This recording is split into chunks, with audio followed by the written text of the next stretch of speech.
श्री गजानन जय गजानन।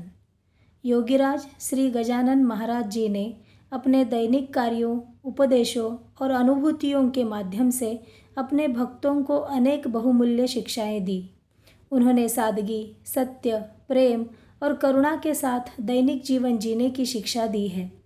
उन्होंने भक्तों को समाज में एक दूसरे के साथ स्वीकार करते हुए प्रेम भाव से कैसे रहना चाहिए, योगाभ्यास कितना ज़रूरी है, उससे स्वास्थ्य कैसे बनाए रखना चाहिए, पैसे कैसे बुद्धिमानी से खर्च किए जाने चाहिए, आध्यात्मिक प्रगति का मार्ग क्या है, मोक्ष प्राप्ति के उपाय क्या है और अन्य कई बहुमूल्य शिक्षाएं सिखाई जो आज भी अनेक भक्तों के जीवन में मार्गदर्शक सिद्ध होती है। श्री गजानन महाराज की आधिकारिक संस्थान स्वीकृत जीवनी, जिसका नाम है श्री गजानन विजय ग्रंथ। यह ग्रंथ विभिन्न भाषाओं में अनुवादित है। अंग्रेजी, हिंदी, गुजराती, तेलुगु, कन्नड़ में भी उपलब्ध है। श्री गजानन विजय ग्रंथ, जिसे मराठी में पोथी भी कहा जाता है, इन शिक्षाओं को महाराज के वास्तविक जीवन के साथ बहुत ही सुंदर तरीके से बताया गया है। हम जानेंगे हर अध्याय की महिमा क्या है। इस पोथी के प्रथम अध्याय में गजानन महाराज जी ने बताया है कि भोजन ब्रह्म है और बचे हुए भोजन के कणों को उठाकर उसे बर्बाद नहीं करना चाहिए। दूसरे अध्याय में महाराज बताते हैं कि वे सच्ची भक्ति से संतुष्ट है और किसी व्यापारी की तरह धन की अपेक्षा नहीं करते हैं। वे श्री गोविंद बुआ, जो एक कीर्तनकार है, उनको भी सलाह देते हैं कि वे जो उपदेश देते हैं उस पर अमल करें। अपने आप हम जो बताते हैं दूसरों को, उस पर हमें खुद भी आचरण में उतारना चाहिए, न कि केवल उपदेश देने के लिए शास्त्रों का, शब्दों का रटा रटाया ज्ञान देना चाहिए। अपने आचरण के माध्यम से उन्होंने यह भी बताया है कि किसी को भी अपनी क्षमता से अधिक भोजन नहीं करना चाहिए और अपने धन का प्रदर्शन कभी भी न करे। तीसरे अध्याय ने महाराज सिद्ध करते हैं कि वे वास्तव में एक ममतामयी माउली है, एक माँ की तरह जो ब्रह्मगिरी गोसावी की चिलम हमेशा अपने पास रखने की इच्छा स्वीकार करते हैं, बच्चे की नासमझ इच्छा भी पूरी करते हैं। महाराज जानराव देशमुख के प्राण बचाते हैं।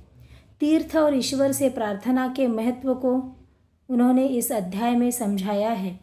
वे हमें विश्वास दिलाते हैं कि सच्ची भक्ति से कठिन परिस्थितियों पर भी आसानी से विजय प्राप्त की जा सकती है, लेकिन उसके लिए सच्ची भक्ति का जागृत होना बहुत ही आवश्यक है। इसी अध्याय में महाराज विठोबा घाटोल को लोगों को धोखा देने के लिए दंडित करते हैं और हमें बताते हैं कि हर किसी को अपने कर्मों के अनुसार फल मिलता है और हर परिस्थिति में ईमानदारी से काम करने पर ही वह हमेशा जोर देते हैं। चौथे अध्याय में महाराज बताते हैं कि जीवन में छोटी उम्र से ही भगवान को याद करना कितना महत्वपूर्ण है और दिखाते हैं कि भौतिक संपत्ति और परिवार स्थायी नहीं होते, लेकिन भगवान की कृपा हमेशा हमारे जीवन पर बनी रहती है। सिर्फ जीवन में ही नहीं, जीवन के बाद भी वह ईश कृपा हमारे साथ हमेशा रहती है। चौथे और पांचवें अध्याय में महाराज यह भी सिद्ध करते हैं कि वे एक सच्चे योगी हैं जो बिना किसी स्रोत के अग्नि उत्पन्न कर सकते हैं, सूखे कुएं में पानी ला सकते हैं और अपने भक्तों को सच्चा साक्षात्कार करा सकते हैं। छठे अध्याय में जब महाराज को मधुमक्खियाँ डंक मारती है, तब वे बताते हैं कि विपत्ति के समय भगवान के अलावा कोई भी एकमात्र सहारा नहीं होता है, भगवान ही एकमात्र सहारा है। सातवें अध्याय में महाराज योग का महत्व समझाते हैं और लोगों को अपने स्वास्थ्य को बेहतर बनाने की सलाह देते हैं। स्वास्थ्य और काया सबसे पहले आता है, फिर धन और घर और सम्मान। स्वास्थ्य और काया सबसे पहले आता है, फिर घर और फिर धन और फिर सम्मान। महाराज खंडू पाटिल को यह एहसास दिलाते हैं कि सिर्फ धन और भौतिक संपत्ति से सब कुछ खरीदा नहीं जा सकता।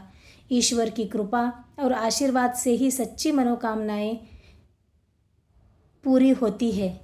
ईश्वर का आशीर्वाद एकमात्र हमारे लिए सहारा है। 8वें अध्याय में महाराज खंडू पाटिल को गिरफ्तारी से बचाते हैं और उन्हें विश्वास दिलाते हैं कि भले ही रोज़मर्रा की ज़िंदगी समस्याओं से भरी हो, लेकिन ईश्वर पर भरोसा रखकर जीवन रूपी सागर को पार किया जाता है। वे ब्रह्मगिरी गोसावी को भी सलाह देते हैं कि वे अपना अहंकार त्याग दे और सत्य या ब्रह्म का अनुभव किए बिना कोई भी उपदेश न दे। 9वें अध्याय में दासगणु महाराज अपने प्रिय मंत्र गण गण गणात बोते का संभावित अर्थ समझाते हैं। गण गण गणात बोते यह प्रिय मंत्र है। आज भी बहुत सारे भक्त इसका अनुभव ले रहे हैं। इस मंत्र से अपने जीवन में जो चाहिए वह पाने की क्षमता यह मंत्र रखता है। इसका महत्वपूर्ण संदेश यह है कि जीव ब्रह्म से भिन्न नहीं है। इसी अध्याय में महाराज हमें यह भी बताते हैं कि ईश्वर से किया गया कोई भी वादा निभाना चाहिए और अपने वचनों पर अडिग रहना ज़रूरी है। महाराज श्री रामदास स्वामी के रूप में बालकृष्ण हरि बुआ रामदासी के दर्शन भी करते हैं और उन्हें उन पर संदेह न करने और उन पर पूरा विश्वास करने का बहुमूल्य संदेश देते हैं। यह इस विश्वास को भी पुष्ट करता है कि श्रीपाद श्री वल्लभ के 2 भाइयों में से एक बाद में स्वामी रामदास और फिर स्वामी गजानन के रूप में पुनर्जन्म लेते हैं। 10वें अध्याय में महाराज गणेश अप्पा को सलाह देते हैं कि वे अपनी बात निर्भीकता से रखें, संकोच ना करें। महाराज बाळाभाऊ के साथ लीला भी करते हैं और भास्कर पाटिल को एक महत्वपूर्ण संदेश देते हैं कि किसी से ईर्ष्या न करें और सभी लोग प्रेम और सम्मान के साथ मिलकर काम करें। महाराज एक शरारती और आक्रामक गाय को वश करने की लीला के साथ सभी जानवरों के प्रति दयालु होने की शिक्षा भी देते हैं। 11वें अध्याय में महाराज कर्म की व्याख्या करते हैं और हमें बताते हैं कि किसी भी गलत कर्म का अगले जन्मों में संचित प्रारब्ध और क्रियमाण की व्याख्या के साथ भुगतान करना होगा। 12वें अध्याय में गणु जवरे और भक्त पीताम्बर की कथा हमें बताती है कि माउली स्मरातुरगामी है और सच्ची श्रद्धा से स्मरण करने पर तुरंत सहायता के लिए माँ की तरह वो दौड़ कर आते हैं। 12वें अध्याय में महाराज बच्चूलाल अग्रवाल को एक बहुत ही महत्वपूर्ण शिक्षा देते हैं कि धन का दिखावा न करें और सच्चे हृदय से ईश्वर प्रेम से काम करें। साथ ही वे श्री राम को समर्पित एक विशाल मंदिर बनाने की बच्चूलाल की हार्दिक इच्छा को भी पूरा करते हैं। महाराज यह भी बताते हैं कि वे परमहंस सन्यासी हैं और उस भूमि पर निवास करेंगे जो किसी की नहीं है और वे सभी को मंदिर निर्माण के लिए भूमि खोजने हेतु मिलकर योगदान करने की सलाह देते हैं। 13वें अध्याय में महाराज गंगा भारती और भक्त पुंडलिक से जुड़ी लीलाओं के माध्यम से ईश्वर पर पूर्ण विश्वास का महत्व समझाते हैं, जिसके कारण साधारण मिट्टी भी औषधि बन जाती है। भक्त पुंडलिक और गंगा भारती एक घातक रोग से बच जाते हैं। 14वें अध्याय में महाराज नर्मदा नदी की लीला के माध्यम से गुरु के वचनों का पालन करने का सुझाव देते हैं और संकट के समय मौली की रक्षा का भी उदाहरण देते हैं। साथ ही यह भी बताते हैं कि डोरी को बहुत कस कर नहीं खींचना चाहिए और किसी के साथ भी जबरदस्ती नहीं करनी चाहिए। 15वें अध्याय में बाल गंगाधर तिलक के प्रसंग के माध्यम से महाराज पहले ही भविष्यवाणी कर देते हैं कि तिलक का भाषण उन्हें अधिकारियों के साथ परेशानी में डाल सकता है, जिससे दुनिया को पता चल सकता है कि वे एक अंतर्यामी है। वे अहंकार रहित होकर बोलने का महत्व समझाते हैं और संतों का उचित सम्मान करने का महत्व भी बताते हैं। 16वें अध्याय में महाराज अपने भक्त भाऊ कंवर के प्रति प्रेम पूर्वक अर्पित किए गए सादे भोजन की प्रतीक्षा करने के लिए भक्त वत्सल स्वरूप का परिचय देते हैं और इस प्रकार सादगी और प्रेम का महत्व समझाते हुए महाराज उन्हें अर्पित किए गए स्वादिष्ट और लजीज व्यंजनों के अपेक्षा सादा भोजन अधिक पसंद करते हैं, क्योंकि वो प्रेम भाव से भक्ति भाव से परोसा गया था। 17वें अध्याय में महाराज समझाते हैं कि सभी धर्मों को एक साथ मिलकर काम करना चाहिए और शांतिपूर्वक रहना चाहिए, क्योंकि ईश्वर एक है। मंदिर, मस्जिद या गिरजाघर बनाने में एक ही सामग्री इस्तेमाल होती है, ईंट, रेत और माटी। वे यह भी बताते हैं कि उन्हें कपड़े और जंजीरों से नहीं बांधा जा सकता। वे एक स्वतंत्र व्यक्ति है जो मानव जाति का कल्याण करने के लिए पृथ्वी पर अवतरित हुए हैं।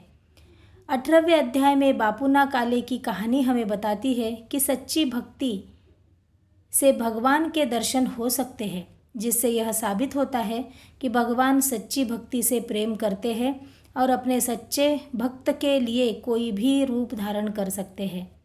19वें अध्याय में महाराज मोक्ष के 3 मार्ग बताते हैं, कर्म, भक्ति और ज्ञान, तथा यह आश्वासन भी देते हैं कि वे शरीर त्यागने के बाद भी अपने भक्तों का मार्गदर्शन करते रहेंगे।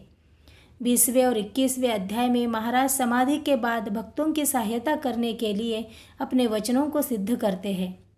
हरिभक्त परायण दासगणु महाराज श्रद्धा, भक्ति, सद्गुरु के प्रति निस्वार्थ प्रेम और श्री गजानन विजय ग्रंथ को भक्तों के लिए जीवन रक्षक बताने पर बल देते हैं। श्री गजानन जय गजानन, यह गजानन विजय ग्रंथ का बहुत ही सारांश है, जिसे हम कल से रोज़ एक अध्याय के साथ देखने वाले हैं। सभी इस गजानन विजय ग्रंथ का पारायण करें, बार बार इसका पठन करें और जो ज्ञान दिया है उसे अपने जीवन में लाने की कोशिश ज़रूर करें।